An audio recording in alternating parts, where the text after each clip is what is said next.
magluto tayo ng batchoy. So, ganyan lang siya guys. So, talaga namang napakasarap talaga niyan. Lalo na ngayon sa amin na medyo tag-ulan ng panahon. Talagang mapapahigop ka ng sabaw. Wait lang. Laki ng kamay mo mga ito.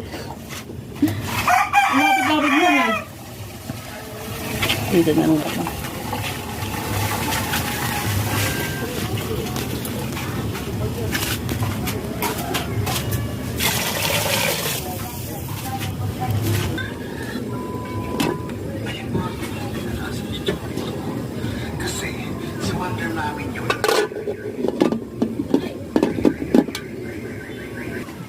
Tige, angat mo. Okay na yan? Siguro. Parang hindi pa siya namumuo.